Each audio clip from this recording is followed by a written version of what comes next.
तो हेलो मेरे टॉपर्स के गैंग, मैं अमिताभ देवांगन एक बार फिर से और हमर लक्ष्य में आप सबके स्वागत है। पता तो है ना हम लोग यहाँ पर किस लिए हैं? हम लोग यहाँ पर नीट आईआईटी जेईई की तैयारी करने के लिए। लेकिन क्लास 12th नहीं छोड़ेंगे भैया, क्लास 12th नहीं छोड़ेंगे बच्चों। मैं आप लोगों के नीट और जेईई की तो तैयारी कराऊंगा ही, लेकिन क्लास 12th का हर एक पॉइंट कवर करते हुए चलूंगा। मेरी गारंटी है कि आप लोग ये क्लासेस पढ़ रहे हो तो मेरी गारंटी है कि इस क्लासेस के बाद में आपको 12th के कम से कम 85 to 90% बिल्कुल बन सकते हैं। चलिए तो शुरू करते हैं। आपको याद होगा कि मैं पिछले 2 सेशन ले चुका हूं इस चैप्टर नंबर 3 का, जिसको इंग्लिश में हम बोलेंगे करंट इलेक्ट्रिसिटी और हिंदी में हम बोलते हैं विद्युत धारा। तो बच्चों स्टार्ट करें फिर, चलिए स्टार्ट करते हैं फिर। ओके, तो मैं आप लोग का रिकैप कराने जा रहा हूं, तो आप लोग ध्यान रखिएगा कि ये पुराना पढ़ चुके हैं। मैंने आप लोग को ऑलरेडी बोल के रखा हुआ था कि करंट इलेक्ट्रिसिटी जो है स्टार्ट कहां पर से होता है। करंट इलेक्ट्रिसिटी जो है वो स्टार्ट होता है एटॉमिक स्ट्रक्चर यानी परमाणु संरचना से। अब ये क्या होता है यार एटॉमिक स्ट्रक्चर, वरना क्या होता है परमाणु संरचना? हाँ भाई, तो हम ऑलरेडी ये चीज पढ़ के रखे हुए हैं कि ये सेंटर है, किसी एटम का केंद्र है, जिसे हम क्या बोलते हैं, जिसे हम इंग्लिश में न्यूक्लियस, इंग्लिश में हम क्या बोलते हैं, न्यूक्लियस, और हिंदी में हम क्या बोलते हैं, नाभिक। खैर, इसके अंदर पे इसके अंदर पे होता है प्रोटॉन्स और इसके साथ में होता है न्यूट्रॉन्स। तो आपको याद होगा प्रोटॉन्स जो है पॉजिटिव चार्ज है, और नाभिक यानी कि न्यूक्लियस बहुत ही छोटा सा जगह है जिसमें भर भर के प्रोटॉन को भरा गया है। इसका क्या मतलब हुआ? इसका मतलब यह हुआ कि हमने ऑलरेडी ये चीज पढ़ के रखा हुआ कि एक जैसे चार्ज एक दूसरे को रिपेल करते हैं यानी कि प्रतिकर्षित करते हैं। तो भैया जब रिपेल करते हैं, प्रतिकर्षित करते हैं, तो इन सबको रोक के रखने के लिए एक नया स्पीशीज यहां पर आता है, और वो कौन है? वो है न्यूट्रॉन्स। इसके अलावा इस नाभिक, इस न्यूक्लियस के चारों ओर इलेक्ट्रॉन्स जो गोल गोल रानी इतना इतना पानी खेलते रहते हैं बच्चों, है ना। और ये गोल गोल रानी इतना इतना पानी खेलते रहते हैं, तो ये कुछ ऐसा है कि जितने प्रोटॉन्स है उतने ही इलेक्ट्रॉन्स होते हैं, जितने प्रोटॉन्स है उतने ही इलेक्ट्रॉन्स होते हैं। ठीक है, थोड़ा सा आगे बढ़ने से पहले कुछ ऐसे चीज जो आपको 100% याद होना चाहिए। और वो 100% याद क्या होना चाहिए? तो 100% याद होना चाहिए कि एक इलेक्ट्रॉन का मास कितना होता है। तो एक इलेक्ट्रॉन का मास होता है 9.1 इंटू 10⁻³ किलोग्राम। क्लियर है क्या बच्चों? इसके अलावा एक प्रोटॉन वरना एक न्यूट्रॉन का जो मास है ये अप्रोक्सीमेटली सेम होता है, जिसकी वैल्यू होती है 1.6 इंटू 10⁻27 kg। क्लियर है क्या? इसके अलावा जो है एक और चीज पता होना चाहिए, और वो क्या है? चार्ज। यानी कि एक इलेक्ट्रॉन वरना एक प्रोटॉन में जो चार्ज की वैल्यू, आवेश का मान कितना है, ये पता होना चाहिए। मैं सिर्फ वैल्यू मान की बात कर रहा हूं, ठीक है। मैं इसमें पोलैरिटी, ध्रुवीकरण की बात नहीं कर रहा हूं, यानी कि ये पॉजिटिव है कि नेगेटिव है, ये ऐसे चिन्ह, ऐसे सिंबल की बात नहीं कर रहा हूं मैं। यानी कि एक इलेक्ट्रॉन वरना एक प्रोटॉन के अंदर पे जो चार्ज होता है वो होता है 1.6 इंटू 10⁻⁻19 कूलम। आया समझ में? अगर इलेक्ट्रॉन की बात करेंगे तो इतना चार्ज माइनस में रहेगा, अगर प्रोटॉन की बात करेंगे तो इतना चार्ज, हाँ भाई, प्लस में रहेगा। तो होप आपको ये चीज क्लियर हो गया होगा, और इतना हमें जानना बहुत ज्यादा जरूरी था कि इस टॉपिक के अंदर पे एटॉमिक स्ट्रक्चर यानी कि परमाणु संरचना। तो चलिए अगले टॉपिक की ओर बढ़ते हैं, और अगला टॉपिक जो है इसी टॉपिक से कनेक्टेड है, वह चार्जिंग, आवेशन। होता क्या चीज है? तो भैया नाम से हमें क्लियर हो रहा है कि कोई बॉडी कैसे चार्ज हो जाएगा। तो भैया कोई बॉडी कैसे चार्ज हो जाएगा? जब इलेक्ट्रॉन की मात्रा यानी अमाउंट ऑफ इलेक्ट्रॉन या फिर प्रोटॉन की मात्रा यानी अमाउंट ऑफ प्रोटॉन कम या फिर ज्यादा हो। क्लियर है? जैसे कि मैं ये मान के चलता हूं कि कोई बॉडी है जिसके अंदर पे 5 इलेक्ट्रॉन और 5 प्रोटॉन है, 5 इलेक्ट्रॉन और 5 प्रोटॉन है। अब ये दोनों बराबर है बच्चों, और ये दोनों बराबर है तो अपने को टेंशन नहीं, मस्त अपन रिलैक्स पे है। ठीक है, अब अपन रिलैक्स पे है तो क्या हो गया यहां पर? हुआ ये कि भैया यहां पर 5 इलेक्ट्रॉन 5 प्रोटॉन होने के कारण से ये बॉडी कैसा हो गया? न्यूट्रल हो गया। क्यों? एक इलेक्ट्रॉन एक प्रोटॉन दोनों मिलकर न्यूट्रॉन, क्योंकि इलेक्ट्रॉन में सेम चार्ज माइनस में होता है और प्रोटॉन में सेम चार्ज पॉजिटिव में होता है। जब दोनों मिलेगा, जैसे कि -1 और +1 मिलकर 0 हो जाता है, वैसे ही सेम वैल्यू एक माइनस में और एक प्लस में मिलकर क्या हो जाएगा? 0 हो जाएगा। और जब 0 हो जाएगा तो इसमें टोटल चार्ज कितने हो गए? 0 हो गया। तो यहां तक तो बॉडी चार्ज नहीं था, लेकिन जैसे ही मैंने क्या बोला, इलेक्ट्रॉन वरना प्रोटॉन का अमाउंट, मात्रा कम वरना ज्यादा होगा। मान लो कि इलेक्ट्रॉन कम हो गया, 1 इलेक्ट्रॉन, अब कितना हो गया? 4 इलेक्ट्रॉन और 5 प्रोटॉन है, तो क्या होगा? 4 इलेक्ट्रॉन 4 प्रोटॉन के साथ मिलकर क्या हो जाएगा? न्यूट्रल हो जाएगा। और लास्ट में कितना बचेगा बच्चों? 1 प्रोटॉन बचेगा। 1 प्रोटॉन यानी कि 1 इंटू प्लस 1.6 इंटू 10⁻⁻19 कूलम। इस कारण से इस बॉडी के अंदर पे जो चार्ज आया वो आया 1.6 इंटू 10⁻⁻19 कूलम, और ये वैल्यू किसमें? प्लस में। होप आपको समझ में आया होगा। चलो ठीक, ये ऐसा हो गया, इट्स वेरी गुड। तो इस तरह से कोई बॉडी क्या हो जाता है? चार्ज हो जाता है। क्लियर है क्या बच्चों? इस तरह से कोई बॉडी क्या हो जाता है? चार्ज हो जाता है। ठीक है, तो अगला देखें क्या? Method of charging. Method of charging का मतलब क्या है? ये जो इलेक्ट्रॉन कम ज्यादा कर रहे हैं ना बच्चों, ये जो इलेक्ट्रॉन कम ज्यादा हम कर रहे हैं वो कैसे कम ज्यादा होता है? वरना ये इसको कम ज्यादा करने का कोई तरीका क्या है? इसको कम ज्यादा करने का तरीका क्या है? तो चलिए देखते हैं मेथड ऑफ चार्जिंग। चलिए यार साफ सफाई थोड़ा सा हो जाए हमारे बोर्ड में भी।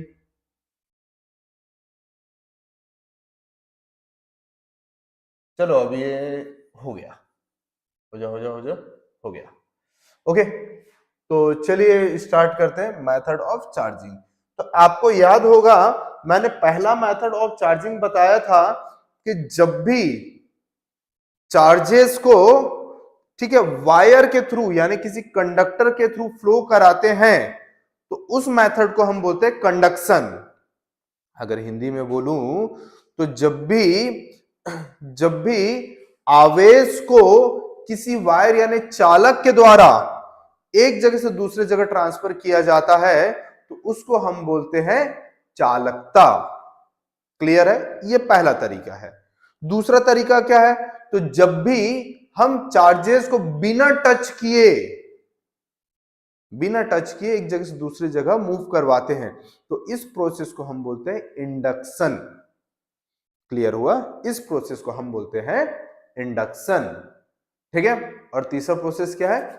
फ्रिक्शन, घर्षण, जो मुझे शायद बताने की जरूरत नहीं है।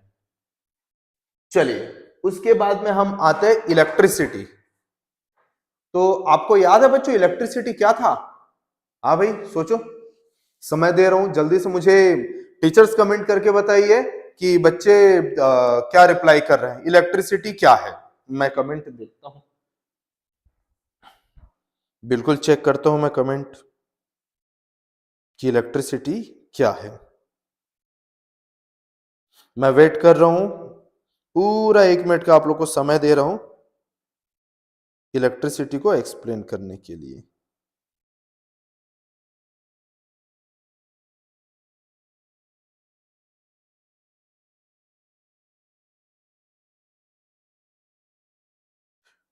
मैं वेट कर रहा हूं बच्चों,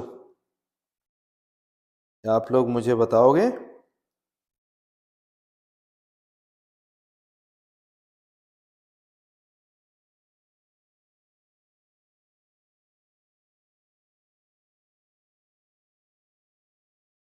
आप लोग जल्दी से मुझे बताइए क्या हो सकता है ये इलेक्ट्रिसिटी।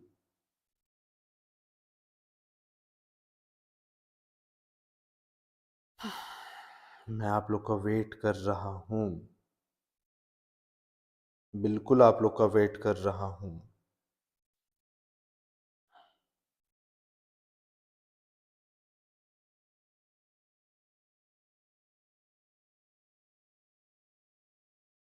हाँ भाई, मुझे अभी तक कोई कमेंट नहीं आया। चलिए फिर मैं ही समझा देता हूं क्या होता है, लेकिन मैं तो ऐसा एक्सपेक्ट कर रहा था कि आप लोग की तरफ से रिप्लाई आएगा। आएंगे मेरे करण अर्जुन।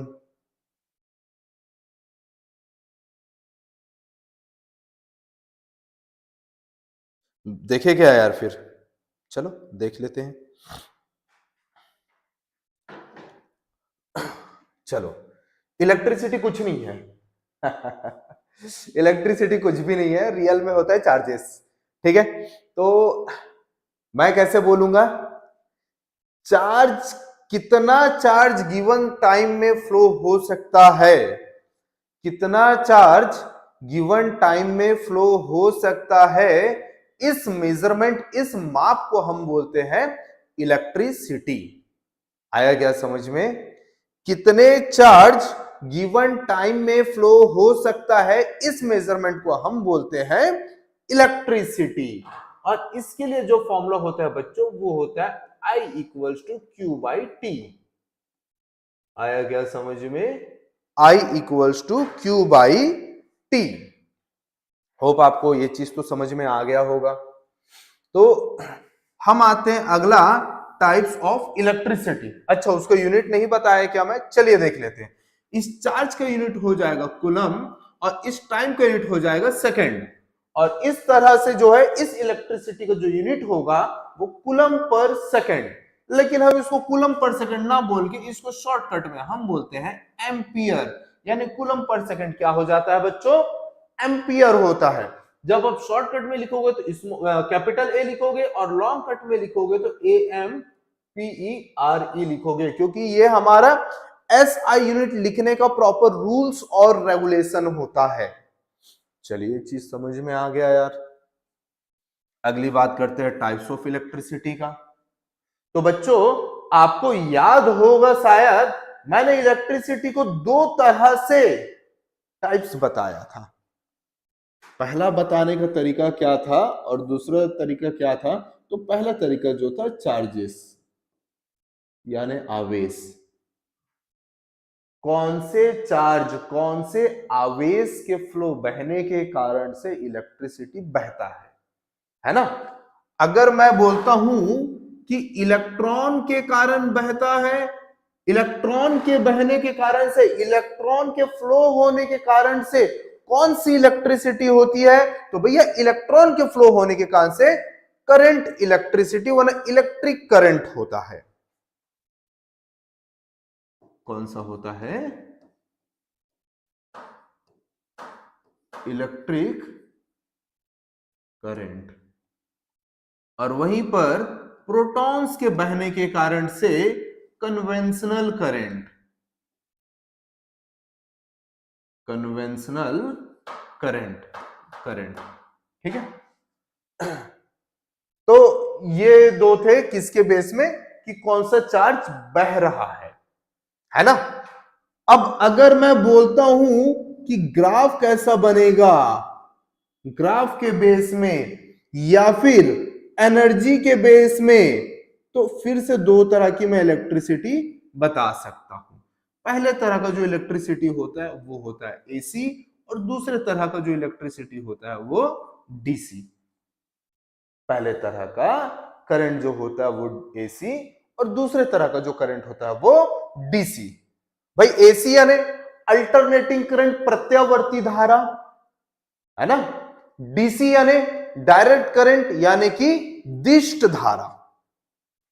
चलिए, ये चीज तो समझ में आ गया होगा। तो समझते हैं कि कैसा होगा।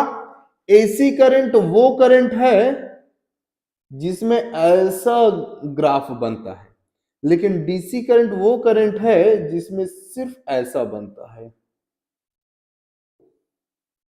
आया क्या समझ में? हो कि आपको आया होगा समझ में।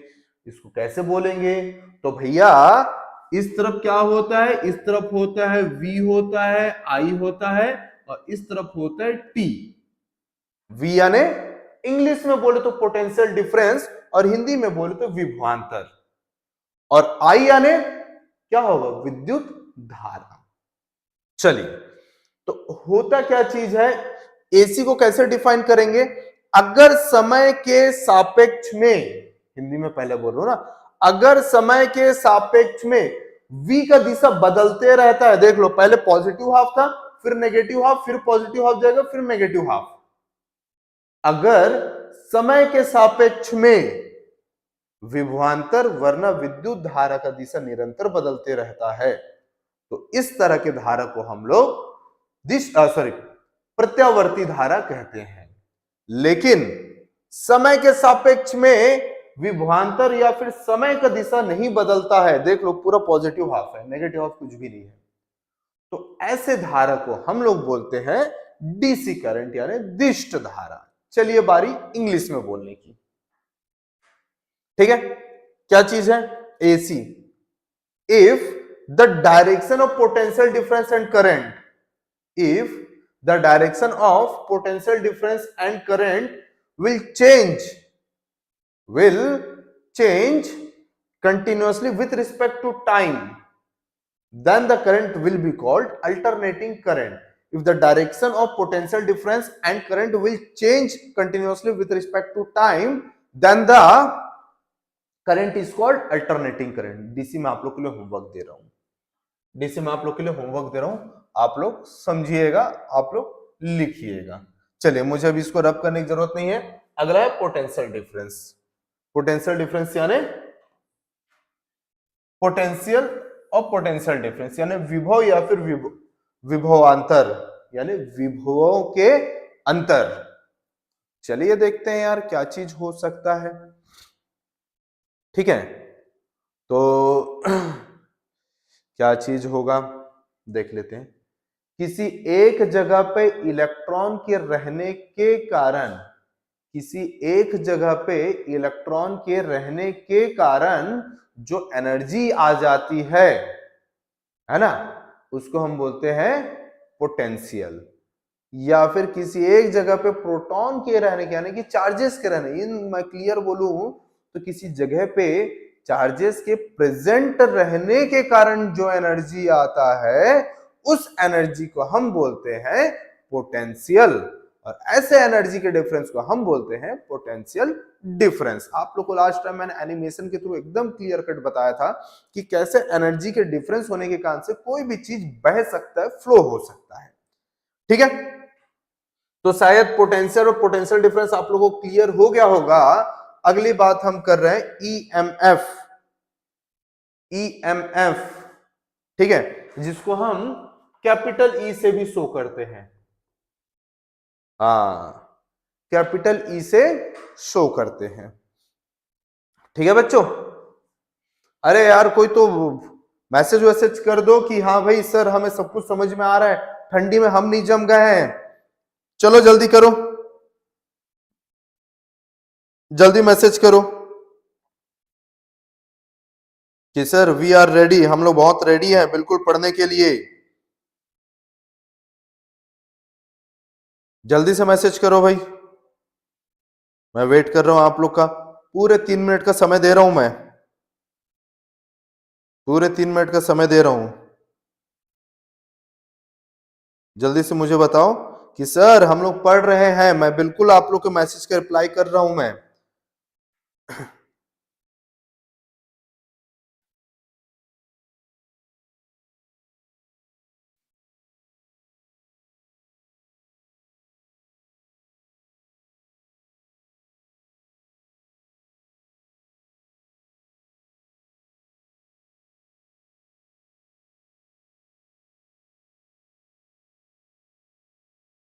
जल्दी करो बच्चों, टीचर्स प्लीज रिप्लाई कीजिएगा। मैं बिल्कुल वेट कर रहा हूं कि आप लोग बता सको कि अभी हमारे बच्चों की स्थिति क्या है, क्या समझ में आ रहा है कि नहीं आ रहा है।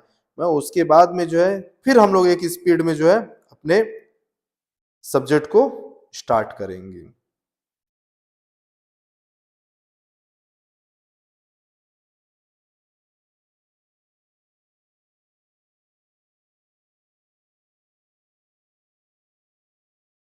जल्दी बच्चों, मैं वेट कर रहा हूं आप लोग का। आप लोग बिल्कुल बताइए, टीचर्स तभी मैसेज करेंगे जब आप लोग बताओगे, और आप लोग नहीं बताओगे तो फिर टीचर्स भी कैसे मैसेज करेंगे यार कि हाँ हमारे बच्चों को सब समझ में आ रहा है, हमारे बच्चों को समझ में नहीं आ रहा है। तो पहला इनिशिएशन तो आप लोग की तरफ से होना चाहिए बिल्कुल।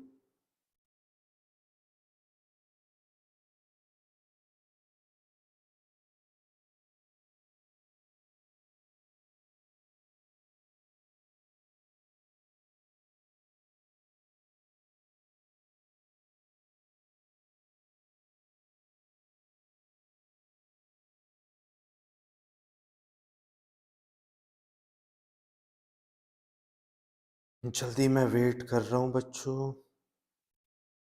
पूरे 1 मिनट बचे हुए, मैंने जो 3 मिनट दिया था, मैं एक मिनट मैं नजर रखा हुआ हूं आप लोगों पे। बात है पूरे एक मिनट की।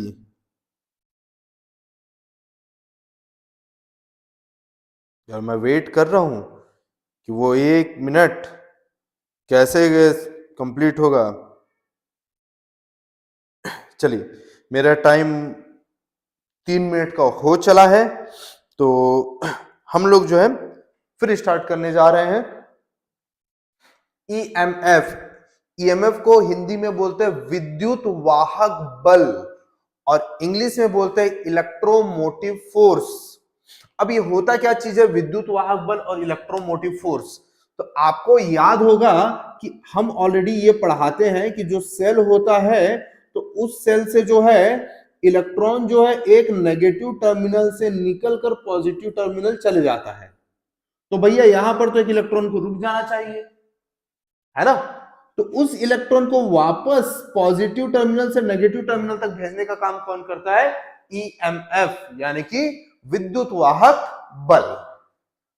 चलिए, ये मैं आपके ऊपर छोड़ रहा हूं कि पोटेंशियल डिफरेंस और ईएमएफ यानी कि विभवांतर और विद्युत वाहक बल के बीच में अंतर क्या होगा। अगले पे आते हैं ओम्स लॉ। ओम्स लॉ क्या बोलता है? ओम्स लॉ बोलते हैं V is directly proportional to I होता है, और ये साइन अलग बदलेंगे तो V इक्वल्स टू क्या बन जाएगा? I R, और ये R क्या होता है? R होता है रेजिस्टेंस। रेजिस्टेंस यानी प्रतिरोध, है ना? अब प्रतिरोध के बाद में जो है हमने क्या पढ़ा था कि रेजिस्टेंस किस चीज पर निर्भर करता है। तो सबसे पहली बात कि अगर कोई चालक है जिसकी लंबाई L है और जिसका क्षेत्रफल अनुप्रास्थ काट A है, यानी कि मान लो कि कोई वायर है और उसका लेंथ L है और क्रॉस सेक्शन एरिया, है ना, बहुत ज्यादा इंपॉर्टेंट है बच्चों, क्रॉस सेक्शन एरिया। फिर से मैं बहुत ज्यादा इंपॉर्टेंट बोल रहा हूं इसको मैं, क्रॉस सेक्शन एरिया, ठीक है? क्रॉस सेक्शन एरिया ए है, तो इस केस में R is proportional to L और R is inversely proportional to A होगा। क्लियर है क्या? होप कि आपको क्लियर होगा। और इन दोनों कंबाइन करेंगे तो R is proportional to L by A, या फिर इस साइन को हटाना चाहे तो कांस्टेंट लाएंगे और वो होगा R equals to rho L by A। तो यहां तक के मैंने आप लोग को ऑलरेडी पढ़ा के रखा हुआ बच्चों, यहां तक के मैंने आप लोग को ऑलरेडी पढ़ा के रखा हुआ है। तो होप आप लोग को यहां तक के तो समझ में आया होगा कि सर ये चीज ऐसा होता है करके। तो चलिए अब हम लोग अगला स्टार्ट करने जा रहे हैं इसके ऊपर न्यूमेरिकल, इसके ऊपर न्यूमेरिकल आंकिक प्रश्न।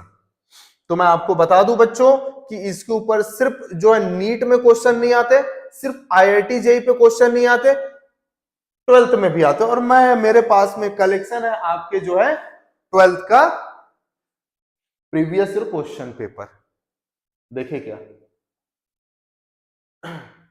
तो ये एक क्वेश्चन पेपर है बच्चों,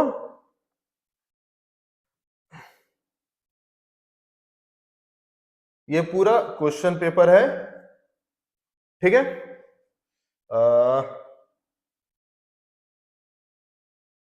एक सेकेंड,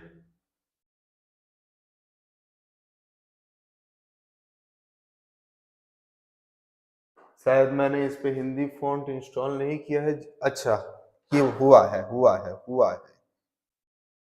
ठीक है। ये कब का है भाई? 2021 का है, 2021 सीजी बोर्ड का है ना। तो बिल्कुल आपको जो है कहीं ना कहीं जो है इसके क्वेश्चंस देखने को मिल सकते हैं, ठीक है। कहीं पर दिख रहा है क्या आपको इसके क्वेश्चन? देखो, विभव की तार की लंबाई 5 मीटर है, उसके सिरे पर 5 वोल्ट विद्युत वाहक बल लगाने पर विभव प्रवणता का मान क्या होगा? खैर ये तो आगे का है। वोल्ट मीटर और विभव मापी पे अंतर बताइए, ठीक है। ये देखो हमारे सेकंड चैप्टर से 4, 6 और 12 माइक्रोकूलम को अगर हम श्रेणी क्रम में यानी कि सीरीज में कनेक्ट करते हैं तो क्या वैल्यू आएगा, लेकिन हम लोग ये नहीं देख रहे हैं। हम लोग देख रहे हैं कि R equals to rho L by A. क्या इससे कोई क्वेश्चन अभी इसमें है क्या? वरना हम बनाएंगे। मैं आज सुबह ही मैं देखा था, नीट में देखा था और जेई पे देखा था, सॉरी।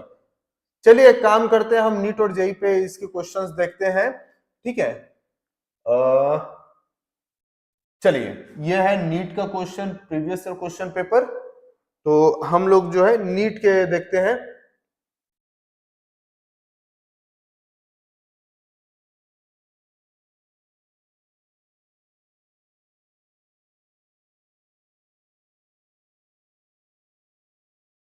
ये पूरे नीट के बच्चों,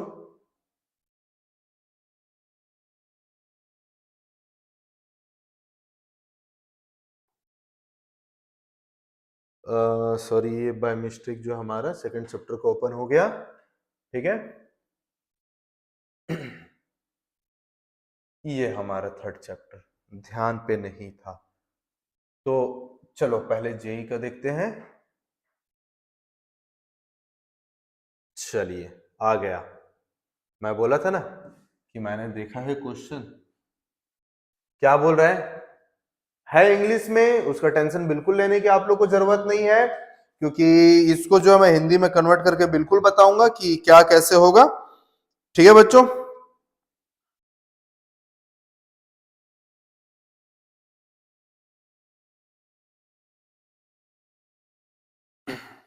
आपको बिल्कुल टेंशन लेने की जरूरत नहीं है। कुछ लोग कमेंट किए हैं, चलिए देख लेते हैं।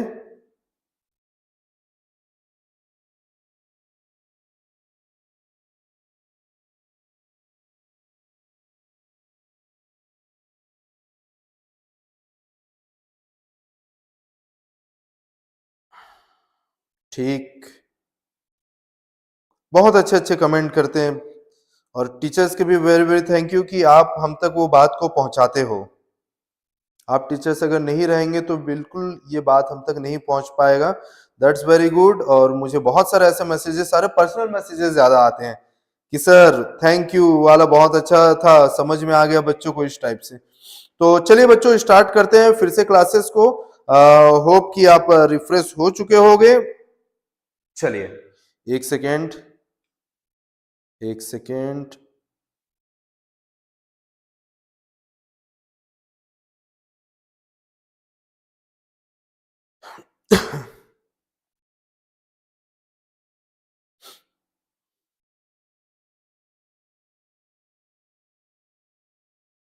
चलो ठीक, thank you, thank you teachers, आप इतने अच्छे अच्छे कमेंट करते हैं। ये रियली में हमारे लिए बहुत ही मोटिवेशन की बात है कि आप इस तरह से। और एक इम्पॉर्टेंट चीज कि अगर मुझे पर्सनल की जगह अगर सबके बीच में करे तो शायद मुझे और ज्यादा अच्छा फील हो।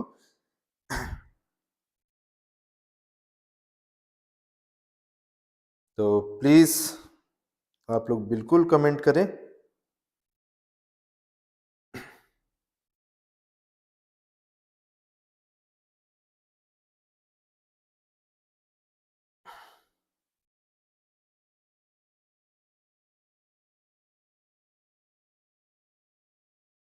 लेकिन सबके बीच में। Thank you very much. हाँ, मैं उस टाइम मैं पूछ रहा था जो कि समझ में आया कि नहीं, सॉरी मेरे मोबाइल पे इंटरनेट ऑफ था, इसका आंसर अभी मुझे ऐसा लग रहा है कि अभी मैसेज कर रहे करके, लेकिन नहीं, सारे टीचर्स पहले ही मैसेज कर दिए थे। एक्सट्रीमली सॉरी टीचर्स कि आप लोग जो है उस टाइम मैसेज किए हुए थे और मैं अभी देख रहा हूँ।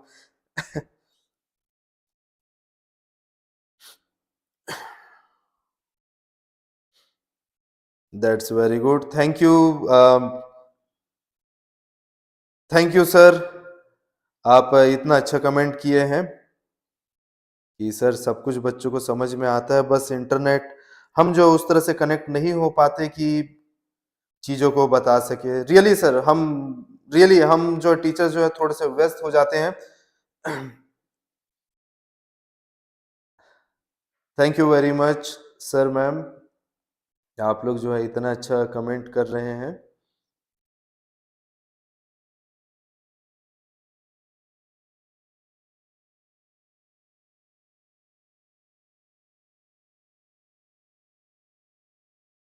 दो मिनट का मैं भी हॉल्ट ले लेता हूं क्योंकि बहुत अच्छे अच्छे कमेंट कर रहे हैं, तो पढ़ने में भी बहुत अच्छा लग रहा है हमें।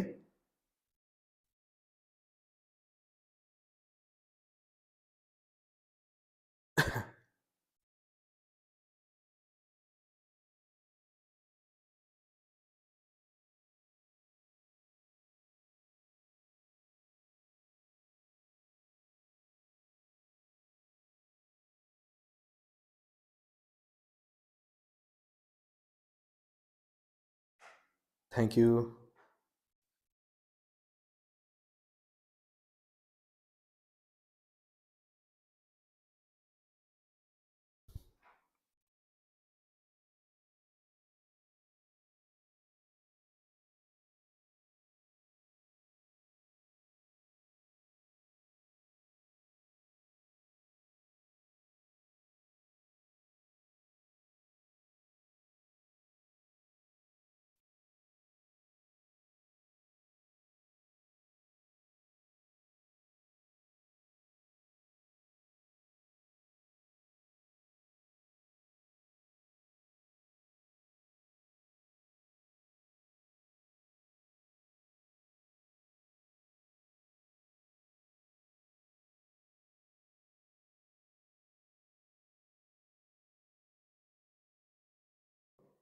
ओके, तो कमेंट वगैरह तो बहुत हो गए, चलिए हम अपने क्लासेस पे ध्यान देते हैं। तो चलिए बच्चों ध्यान देते हैं, पहला क्वेश्चन आ चुका है आपके बोर्ड में, क्या लिखा हुआ है?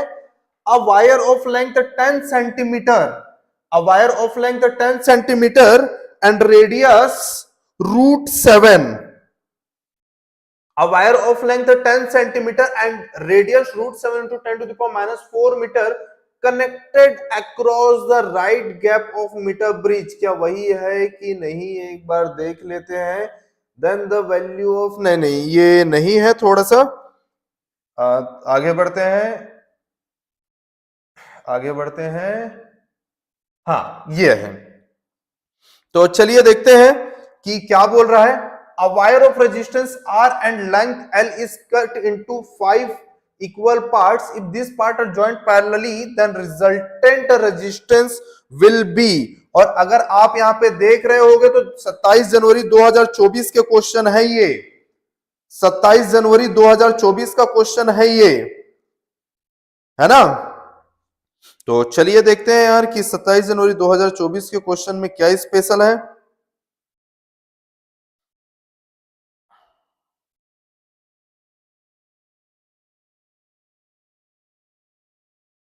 चलिए तो देखते हैं कि क्या स्पेशल है। हमारे पास है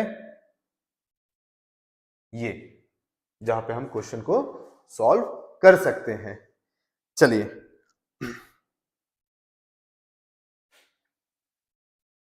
क्या बोल रहे हैं? बोल ऐसा रहा है कि ये एक वायर है ना? बोल ये रहा है कि एक वायर है जिसका लेंथ L है। चलो ठीक है यार, इसका लेंथ L है, इसमें रेजिस्टेंस R है। आया क्या समझ में? इसमें रेजिस्टेंस क्या है बच्चों? R है। अब क्या बोल रहा है? इसको 5 बराबर बराबर पार्ट में काटा गया है। इसको 5 बराबर बराबर पार्ट में काटा गया। चलो काट देते हैं यार। ये पहला पार्ट हो गया, ये दूसरा पार्ट हो गया, तीसरा हो गया, चौथा हो गया और पांचवा। ठीक है, तो हर एक की लंबाई कितना हो जाएगा? हर एक की लंबाई की स्मॉल एल से शो कर रहा हूं मैं, वो L/5 हो जाएगा। आया क्या समझ में? तो मुझे क्या पता है, R जो है इज प्रोपोर्शनल टू L होता है। क्लियर है क्या?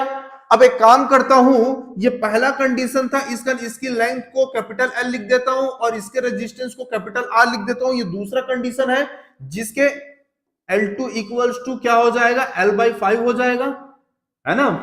L2 equals to L/5। क्यों L/5 होगा भाई? क्यों L/5 होगा? हाँ सोचो, क्यों L/5 होगा? L/5 होने का कारण यह है कि भाई ये जो चीज दिया हुआ है उसका हमें क्या बताया गया है? ये बताया गया है कि इसको 5 इक्वल पार्ट में डिवाइड किया गया। तो भैया अगर लेंथ L है तो 5 इक्वल पार्ट यानी कि क्या हो जाएगा? डिवाइड बाई 5 हो जाएगा। चलो ठीक है। इसका रेजिस्टेंस R2 पूछ रहा है, तो जब ये चीज होगा तो हमारा फॉर्मूला क्या बन जाएगा? R1/R2 equals to L1/L2। मुझे R2 की वैल्यू पूछ रहा है तो R2 इक्वल्स टू क्या हो जाएगा? R2 इधर आकर रुक जाएगा और L2 और L1 इधर आ जाएगा, यानी R1 इंटू L2/L1। जब वैल्यू पुट करेंगे तो क्या आएगा देखते हैं। R2 इक्वल्स टू R1 की वैल्यू R है, L2 की वैल्यू L/5 और L1 की वैल्यू L, तो L/1 यानी कि 1/L, यानी ये L कैंसल, R/5, यानी कि जब लेंथ को 5 इक्वल पार्ट में डिवाइड करोगे तो रेजिस्टेंस भी क्या हो जाएगा? 5 पार्ट में डिवाइड हो जाएगा। आया क्या समझ में? ये भी 5 पार्ट में डिवाइड हो जाएगा। क्लियर है आप सबको बच्चों? तो होप ये चीज तो आपको क्लियर हो गया होगा।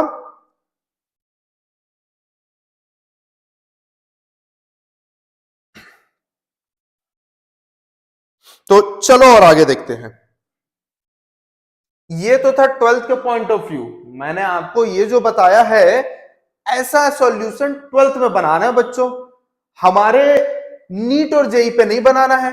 तो नीट और जेई पे कैसे बनाना है? तो नीट और जेई पे ऐसे क्वेश्चन के लिए पेन और पेज का इस्तेमाल नहीं किया जाता। तो सर क्या इस्तेमाल किया जाता है? देखते हैं, ध्यान दो। क्या बोल रहा है? एक वायर है जिसकी लंबाई L है, एक वायर है जिसकी लंबाई क्या है बच्चों? L है। क्लियर है? चलो ठीक है, और उसकी लंबाई L है, तो क्या? तो सर उसको ना 5 इक्वल पार्ट में कनेक्ट काट दिए हैं। अच्छा, इसको पैरेलल भी ज्वाइन करना था बच्चों, हमने ज्वाइन नहीं किया है, ध्यान देना ना। एक बार फिर से वहां चले जाते हैं। ये हर एक का रेजिस्टेंस कितना आया? R/5 आया। अगर पैरेलल में कनेक्ट करते हैं, ये खैर आगे मैं पढ़ाऊंगा, अगर पांचों इक्वल वैल्यू है तो पैरेलल का हो जाएगा R/5, यानी R/5/5 यानी R/25। चलिए वापस आते हैं हमारे क्वेश्चन पे। आंसर R/25 होगा, R/5 नहीं होगा। मैं सिर्फ क्वेश्चन आधा मेरे ध्यान पे था क्योंकि हमने पेज को हटा दिया था। चलिए ध्यान दीजिए, 5 इक्वल पार्ट में कनेक्ट हो रहा है भैया, R is proportional to L होता है। इसका से जब रेजिस्टेंस को 5 इक्वल पार्ट में आप सॉरी लाइन को 5 इक्वल पार्ट में काटो तो रेजिस्टेंस भी 5 इक्वल पार्ट में कट जाएगा। तो ये चीज शायद समझ में आ गया होगा। ठीक है, उसके बाद क्या है? तो उसके बाद में बोल रहा है कि उनको पैरेलल कनेक्ट किया गया। भैया जब एक तरह के एक वैल्यू का रेजिस्टेंस होते हैं और उन सबको पैरेलल में कनेक्ट किया जाता है तो डिवाइड बाई जितने जो थे वो डिवाइड बाई हो जाता है। आया समझ में? जितने जो थे वो डिवाइड बाई हो जाता है। तो चलिए कितने थे? 5 थे, तो डिवाइड बाई क्या हो जाएगा बच्चों? डिवाइड बाई हो जाएगा 5। डिवाइड बाई क्या हो जाएगा? 5। इसका आंसर R/5 डिवाइड बाई 5 यानी कि R/25, यानी कि आंसर क्या होगा? ए होगा। तो मैंने आपको बोला था कि हर एक पार्ट को 5 पार्ट में डिवाइड कर रहे हैं, तो R की वैल्यू क्या हो जाएगा? R/5 हो जाएगा। और जब इन पांचों को पैरेलल में कनेक्ट कर रहे हैं तो फिर से डिवाइड बाई 5 होगा, यानी R/5/5 यानी R/25। चलिए और थोड़ा सा आगे देखते हैं, एक आध और क्वेश्चन ऐसे मिल जाए। हाँ, ये जस्ट लास्ट ईयर का था बच्चों, 2024 का, 2024 का। ठीक है,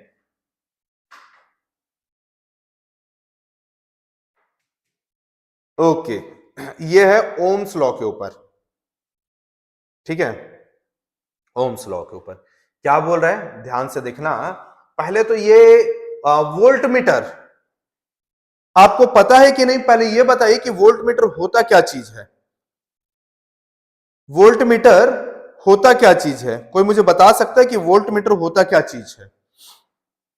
भाई, वोल्ट मीटर जो है एक ऐसा इलेक्ट्रॉनिक डिवाइस है, वोल्ट मीटर जो है एक ऐसा इलेक्ट्रॉनिक डिवाइस है।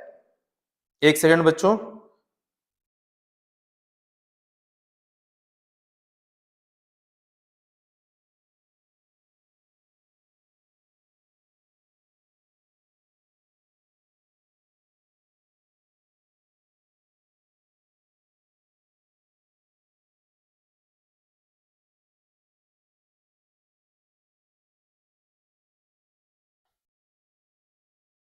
चलो।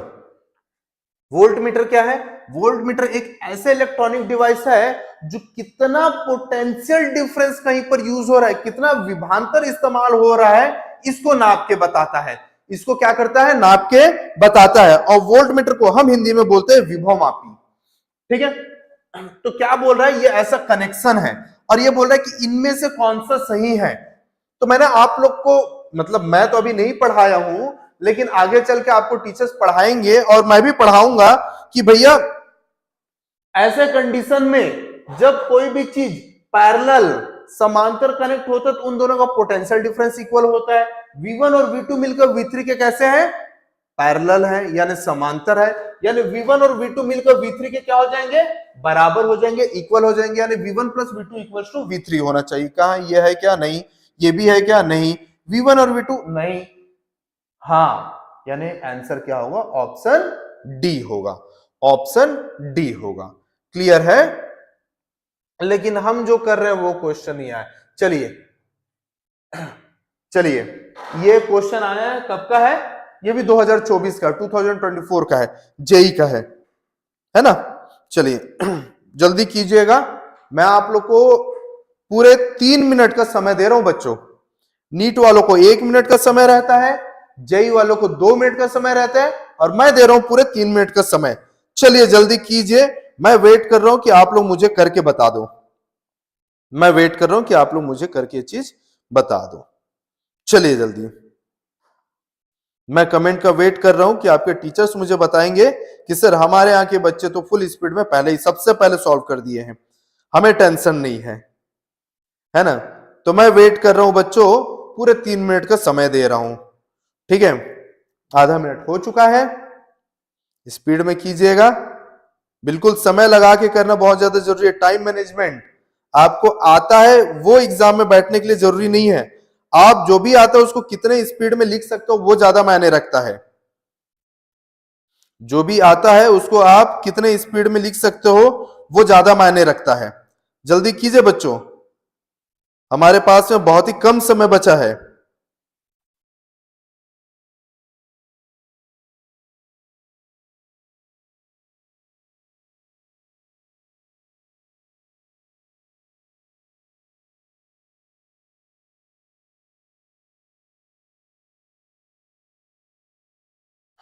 फुल स्पीड में कीजिएगा बच्चों।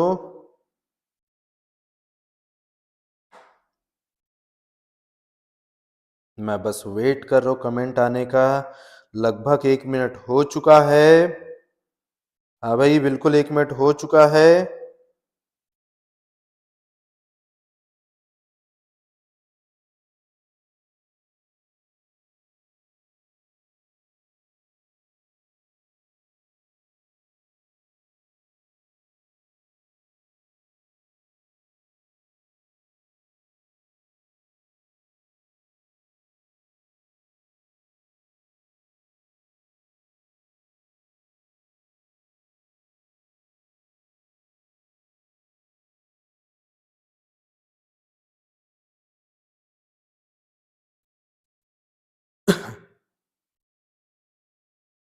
बस आप लोग का वेट कर रहा हूं मैं कि आप लोग रिप्लाई दो। पूरे 2 मिनट हो चुके हैं, नहीं नहीं सॉरी 1.5 मिनट हो चुके हैं बच्चों। मैं वेट कर रहा हूं अभी भी कि आप लोग मुझे करके बताएं।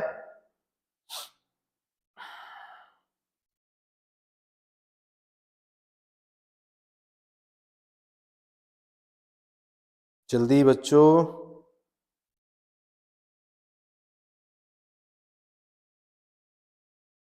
जल्दी।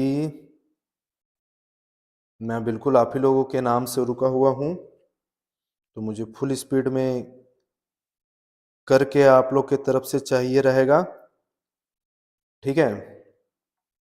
क्योंकि हम लोग नीट और आईटी जेई के एग्जाम अपीयर कर रहे हैं। हाँ भाई, क्या था, देखे क्या? आ गया है कुछ लोगों का मुझे मैसेज। बहुत बढ़िया मैम, बहुत बढ़िया। चलिए, क्या बोल रहा है कि किसी वायर से करंट की value I equal to I naught plus beta T है ना?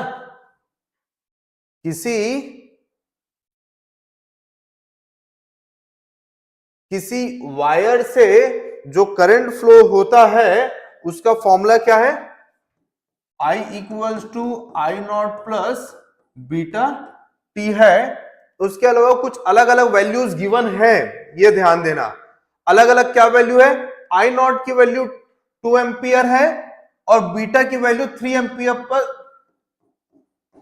मैं ही भूल गया यार, आई नॉट का क्या वैल्यू है?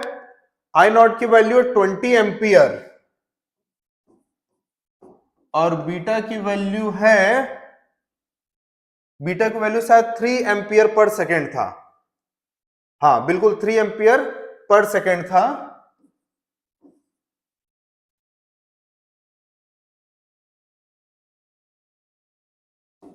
थ्री एम्पियर पर सेकेंड था और टाइम दिया हुआ है 20 सेकेंड और इस टाइम पे चार्ज निकालना है।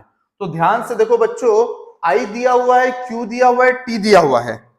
देखे क्या आप लोग? आई दिया हुआ है, क्यू दिया हुआ है और टी दिया हुआ है। तो बच्चों जब आई भी दिया हुआ है, क्यू भी दिया हुआ है और टी भी दिया हुआ है, इसका सीधा सा मतलब यही है कि भैया वो हम लोग को क्या चाहता है, कौन सा फॉर्मूला लगाना चाहता है, जल्दी बताओ। हाँ भाई, I equals to Q by T. I equals to Q by T. लेकिन ध्यान देने वाली बात क्या है? तो ध्यान देने वाली बात यह है कि क्यू कितना फ्लो हुआ ये नहीं पता। तो मैं क्या बोलूंगा? I equals to D Q by D T या फिर D Q equals to I D T होगा।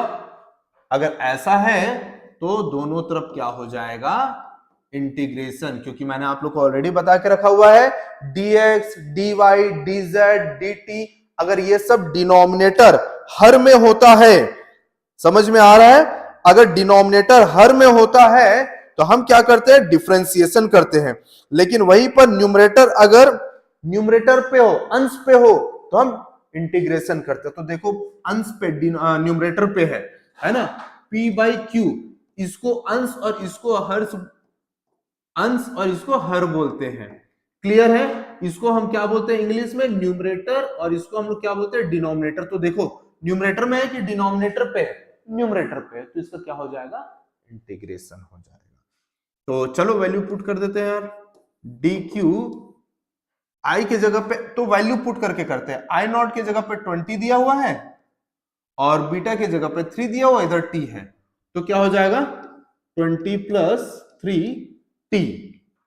जब टाइम 0 था तो 0 चार्ज फ्लो होगा और जब टाइम 20 सेकंड था तो उस टाइम पे निकालना है जिसकी वैल्यू मैं क्यू ले रहा हूं। तो डी क्यू का इंटीग्रेशन क्यू हो जाएगा और 20 तो अच्छा इसके साथ में dt भी था, तो पहले इंटीग्रेशन 20t फिर इंटीग्रेशन dt।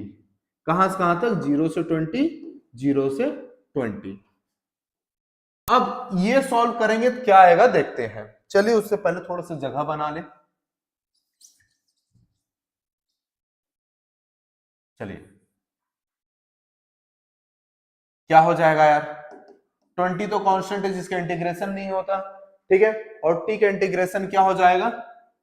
सॉरी टी नहीं dt है।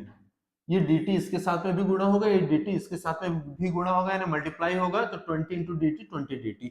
तो 20 और इंटीग्रेशन में dt है, तो इंटीग्रेशन में dt का मतलब t होता है 0 से 20, 3 बाहर आ गया, t का इंटीग्रेशन क्या हो जाएगा t स्क्वायर बाई 2, 0 से 20, 20 तो यहां पर है 20 माइनस 0 प्लस 3, 2 बाहर आ जाएगा, 20 का स्क्वायर माइनस 0 का स्क्वायर, और क्या हो जाएगा 20 इंटू 20 प्लस 3/2 इंटू 20 के स्क्वायर 400। ठीक है बच्चों, ये कितना हो जाएगा 400 हो जाएगा, और ये कितना हो जाएगा 600 हो जाएगा, यानी कि टोटल कितना आएगा 1000 कूलम। ये आंसर होगा। आया क्या समझ में? ये आंसर होगा। क्लियर है बच्चों? तो होप आप लोग को ये चीज समझ में आया होगा कि ये आंसर है और क्या किस तरह से होगा। ठीक है, तो चलिए और आगे देखते हैं। वापस आते हैं हमारे उस पीडीएफ पे जहां पर JEE के क्वेश्चंस है। आंसर क्या होगा? बी होगा 1000 कूलम। और थोड़ा सा आगे देखिए, क्या नहीं, ये अभी हम नहीं करेंगे शंट वगैरह। The deflection in moving coil galvanometer नहीं, अभी तो मैंने आप लोग को कॉम्बिनेशन भी नहीं बताया है। कॉम्बिनेशन बताया होता तो ये क्वेश्चन भी कराया होता। ये भी नहीं, ये वाला जस्ट सेकंड वाला टॉपिक है ये, जो कि अभी मैं कुछ देर में करवाने वाला हूं। और देख लेते हैं। नहीं मुझे, अच्छा ऊपर पूरा 2024 के, चलो ठीक 2024 का ही देखेंगे, लगभग एक जैसा आता है क्वेश्चन के पैटर्न्स। तो चलिए मैं अगले टॉपिक की ओर बढ़ता हूं। कहां गया हमारा पीपीटी? ये पीडीएफ को हम बंद कर देते हैं, ये भी पीडीएफ को बंद कर देते हैं। अब भी बंद हो जाइए, अब भी बंद हो जाइए। और कोई चीज? हाँ, ये रहा हमारा पीपीटी। तो चलिए जल्दी से बताइए, इतना आपको समझ में आ गया होगा बच्चों? होप इतना तो आप लोग को समझ में आ गया होगा। तो चलो आगे बढ़ते हैं। सेकंड वाला, यानी पहला तो आप लोगों को डिपेंडेंस मैंने बता दिया था कि रेजिस्टेंस प्रतिरोध जो है किसी कंडक्टर के लेंथ और क्रॉस सेक्शन एरिया दोनों पे डिपेंड करता है। ठीक है, अब देखते हैं इसके अलावा और किन चीजों पे डिपेंड करता है। तो भैया आप लोगों ने अपने घर पे वाटर हीटर तो देखा होगा, है ना? वाटर हीटर को पानी में डालते हैं, अभी तो बहुत अच्छा इस्तेमाल भी कर रहे होगे आप लोग, कि हम लोग वाटर हीटर को पानी में डालते हैं और पानी गर्म करते हैं। कैसे ये वर्क करता है मुझे समझ में नहीं आ रहा है यार, कैसे ये वर्क करता है? तो चलिए समझते हैं कि कैसे ये वर्क करता है। ये इसी टॉपिक के अंदर पे है कि ये कैसे वर्क करता है। ठीक है, ये कैसा वर्क करता है, चलिए देखते हैं। मैं ना एक सिंपल से एक रास्ता बना रहा हूं, आप ध्यान दीजिएगा। ये रास्ता है, लेकिन इसमें ऐसा डाइवर्जन है। ठीक है, और अपन लाते हैं, यहाँ पे लाखों करोड़ों इलेक्ट्रॉन्स होते हैं। मान लो यहाँ पर इलेक्ट्रॉन है, यहाँ पर इलेक्ट्रॉन है, यहाँ पर इलेक्ट्रॉन है, यहाँ पर है, यहाँ पर है, यहाँ पर है। ठीक है, अब मैंने जैसे इसको इलेक्ट्रिक करंट दिया, यानी कि विभवांतर दिए, यानी कि हम लोग इसको एनर्जी दे दिए, और जैसे ही इसको एनर्जी दिए क्या होगा यार? फुल स्पीड से दौड़ना स्टार्ट। चलो ठीक, ये दोनों तो निकल जाएंगे, लेकिन इन चार का क्या? ये चार क्या होगा? जैसे यहां पर आएगा टकराएगा और ऐसा आएगा, और इनसे भी आगे टकराएगा, और जब टकराएगा तो इनका स्पीड क्या हो जाएगा, कम हो जाएगा। और जैसे ही ये इलेक्ट्रॉन्स टकराएंगे इनकी स्पीड कम हो जाएगा इन इलेक्ट्रॉन्स का, यानी कि ये जो फुल स्पीड में आ रहे थे, यानी कि इनके पास भर के काइनेटिक एनर्जी था, वो क्या हो गया अब, ये भर के काइनेटिक एनर्जी, हाँ भाई, ये जो इनके पास भर के काइनेटिक एनर्जी था, इस काइनेटिक एनर्जी का क्या हो गया, ये काइनेटिक एनर्जी इनका कम हो गया। लेकिन इसके पास जो काइनेटिक एनर्जी, जो गतिज ऊर्जा था, वो क्या हो जाएगा, वो हीट के फॉर्म पे बाहर रिलीज हो जाएगा। वो हीट के फॉर्म पे क्या होगा बच्चों, बाहर रिलीज हो जाएगा। आया आप लोग को समझ में, वो क्या होगा, हीट के फॉर्म पे बाहर की ओर रिलीज हो जाएगा। आया समझ में। तो कुछ इस तरह से जो करंट जो था वो किस फॉर्म में रिलीज हो गया, हीट के फॉर्म पे रिलीज हो गया। यानी कि जितना ज्यादा हीट उतना ज्यादा रेजिस्टेंस। आया क्या समझ में। तो अब हम लोग देखते हैं कि मैं ये जो पढ़ाया हूं वो रियल में क्या है। वो रियल में मैंने आप लोग को ये इक्वेशन पढ़ाया, R equals to R naught 1 plus alpha del T. हाँ, आप लोग को मैंने रियल में ये फॉर्मूला का एप्लीकेशन, अनुप्रयोग आप लोग को समझाया है बच्चों। कैसे कि टेम्परेचर बढ़ता है तो रेजिस्टेंस भी बढ़ जाता है। आया समझ में। तो सुन लो, जैसा जैसा टेम्परेचर बढ़ता है वैसे वैसे रेजिस्टेंस भी बढ़ता है। हिंदी में, जैसे जैसे तापमान बढ़ते जाता है वैसे वैसे प्रतिरोध भी बढ़ते जाता है। चलिए थोड़ा सा अपने आप को स्पीड कर लेते हैं। स्पीड करने का कारण यह है कि लगभग हमारे जो टाइम है वो खत्म होने वाला है। ठीक है, तो क्या होगा यार, अब देख लेते हैं ये सब क्या क्या है। मान लो कि मैंने बोला कि ये जो कंडक्टर था, चालक था, इसकी शुरुआत में जो रेजिस्टेंस, सॉरी, इसके नहीं है अपने पास में अंडू करने वाला, तो अपन इसको रब कर देते हैं, है ना, और व्हाइट में लिखेंगे। शुरुआत में जो टेम्परेचर था वो टी आई था, और इस केस में जो रेजिस्टेंस था वो आर नॉट था। और कुछ देर बाद जो टेम्परेचर हो गया, तापमान हो गया, वो टी एफ है, तो उस केस में रेजिस्टेंस आर हो जाएगा।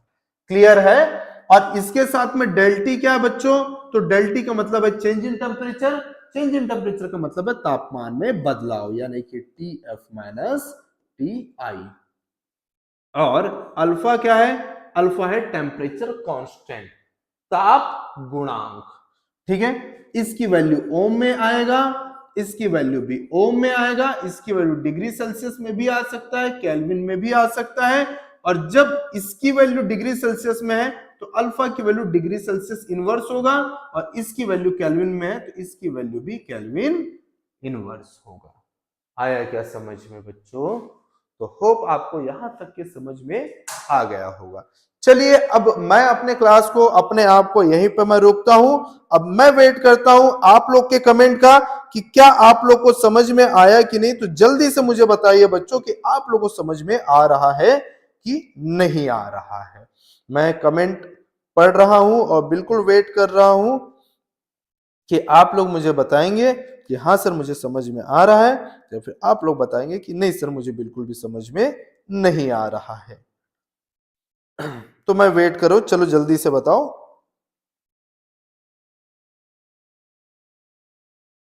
चलो जल्दी से बताओ, मैं वेट कर रहा हूं बच्चों। ऐसे भी मेरा टाइम हो चला है, मैं अगले 2 मिनट पे जो है मुझे अपने आप को रोकना पड़ेगा, इसलिए फुल स्पीड में बताओ। चलो, और कोई चीज समझ में ना आए तो नीचे बिल्कुल कमेंट करो कि सर मुझे ये चीज समझ में नहीं आया, अब प्लीज एक बार और समझा दीजिए। अगर मैं उसी दिन मैं नहीं देख पाया तो अगले दिन जरूर उस चीज को समझाऊंगा। तो चलिए जल्दी से कमेंट कीजिए आप लोग, मैं वेट कर रहा हूं आप लोग का।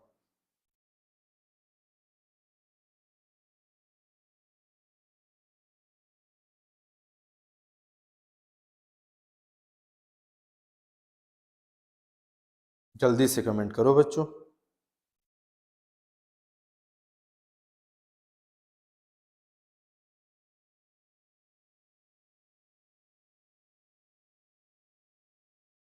2 मिनट का और समय रह गया है।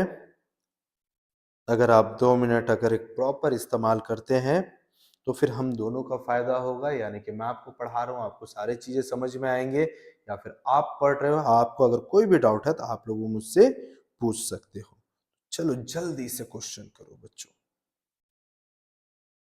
1 मिनट हो चुका है, 1 मिनट और बाकी है।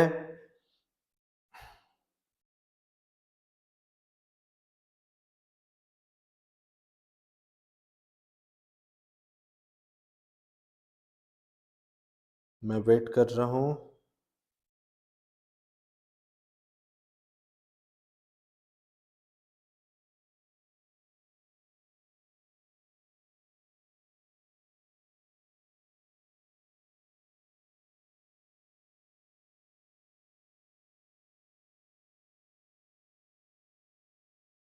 जल्दी से।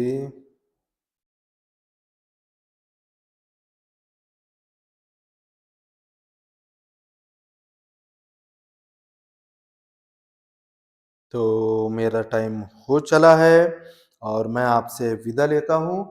आपका कमेंट नहीं आया, लेकिन होप कि मैं अभी इस क्लास के बाद में भी मैं ऐसा होप कर रहा हूँ कि आपकी तरफ से कमेंट आएगा। मिलता बहुत जल्द बच्चों, तब तक आप लोग फिजिक्स पढ़ाई करते रहिए और इसके ऊपर न्यूमेरिकल जो है नेक्स्ट क्लास पे हम लोग करेंगे। तब तक के लिए आप सबको बेस्ट ऑफ लक आपके हाफ ईयरली एग्जाम के लिए। मिलते हैं बच्चों बहुत जल्द।